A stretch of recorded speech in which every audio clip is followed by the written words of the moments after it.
নমস্কার বন্ধুরা, আমি রুমি রকমারিতে সকলকে স্বাগত জানিয়ে শুরু করছি আজকের রেসিপি আর মাছের কালিয়া। তো চলুন দেখে নেওয়া যাক এই আর মাছের কালিয়া রেসিপিটি আমি কিভাবে তৈরি করে থাকি। তো এখানে নিয়ে নিয়েছি আর মাছ, ভালোভাবে ধুয়ে পরিষ্কার করে নিয়েছি। স্বাদ অনুযায়ী দিয়ে দিলাম লবণ আর হলুদ, দিয়ে মাছগুলোকে মাখিয়ে আমি রেখে দেবো 15 মিনিট মতো। তাই মাছগুলো ম্যারিনেট হতে থাকুক, ততক্ষণ আমি এখানে একটা মশলা তৈরি করে নেব।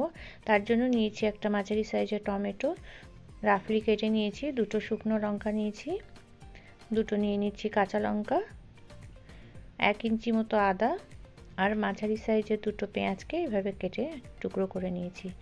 এবার দিয়ে দিলাম হাফ চামচ জিরে গুঁড়ো, হাফ চামচ ধনে গুঁড়ো, আর দিয়ে দিলাম গোলমরিচের গুঁড়ো, স্বাদ অনুযায়ী চিনি আর লবণ দিয়ে ওটাকে একটা পেস্ট তৈরি করে নিলাম। আর এদিকে একটা কড়াই বসিয়ে দিয়েছিলাম, কড়াইয়ে তেল গরম করে নিয়েছি, নিয়ে নুন হলুদ মাখিয়ে রাখা মাছগুলো দিয়ে উল্টে পাল্টে মাছগুলোকে খুব ভালোভাবে আমি ভেজে নিচ্ছি। মাছগুলো কিন্তু আমি অতিরিক্ত কড়া করে ভাজবো না, এরকম লালচে করে ভেজে মাছগুলো আমি তুলে নিলাম। আর বাকি যে মাছগুলো ছিল সেগুলো আমি একইভাবে এই তেলের মধ্যে দিয়ে ভেজে তুলে নেব।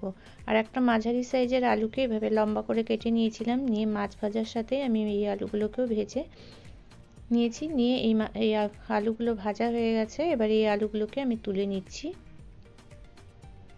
আর মাছগুলোও ভাজা হয়ে গেছে, মাছগুলোকেও আমি একটা পাত্রে তুলে নিচ্ছি। এবার অন্য একটা কড়াই নিয়ে নিয়েছি, তাতে দিয়ে দিলাম পরিমাণ মতো তেল। সর্ষের তেলে রান্নাটা করব। আর এতে দিয়ে দিলাম জিরে, গোলমরিচ, লবঙ্গ, দারচিনি, দুটো এলাচ, দুটো শুকনো লঙ্কা আর দুটো কাঁচা লঙ্কা। তো ফোড়নটা দিয়ে সুগন্ধ বেরোলে এতে দিয়ে দিলাম বানিয়ে রেখেছিলাম যে পেস্টটা, মশলার সেই পেস্টটা দিয়ে দিলাম। ওইখানে দিয়ে দিলাম পরিমাণ মতো হলুদটা দিয়ে সমস্ত মশলাগুলোকে খুব ভালোভাবে আমি কষিয়ে নিচ্ছি যতক্ষণ না মশলাটা থেকে তেল ছেড়ে আসছে।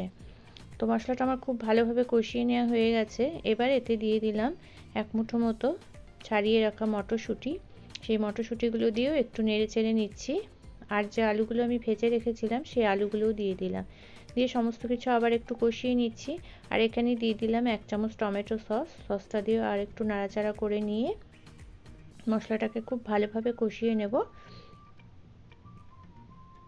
তো এবার এতে দিয়ে দিচ্ছি গরম জল, দিয়ে পরিমাণ মতো জল দেব, দিয়ে ঝোলটাকে ভালোভাবে ফুটিয়ে নেব।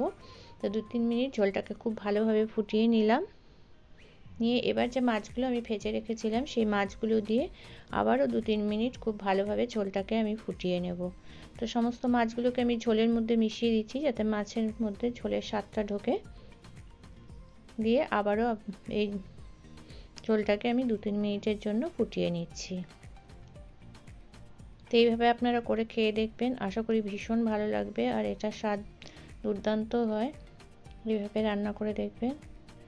তো 3-4 মিনিট পর এবার আমি সামান্য একটু ঘি দিয়ে দিচ্ছি, দিয়ে গ্যাসের ফ্লেমটা অফ করে স্ট্যান্ডিং টাইমে রেখে এবার ঝোলটা একটা পাত্রে আমি সার্ভ করে নিচ্ছি। তো তৈরি হয়ে গেল দারুণ সুস্বাদু আর মাছের কালিয়া। আমার এই রেসিপিটা যদি আপনাদের ভালো লেগে থাকে তাহলে লাইক, শেয়ার, কমেন্ট ও সাবস্ক্রাইব করে আমার পাশে থাকার অনুরোধ রইল। আর এতক্ষণ আমার সাথে থাকার জন্য সকলকে ধন্যবাদ। আবারও হাজির হয়ে যাব পরবর্তী অন্য কোনো রেসিপি নিয়ে। ততক্ষণের জন্য বিদায় জানিয়ে আজকের মতো এখানেই শেষ করছি। নমস্কার।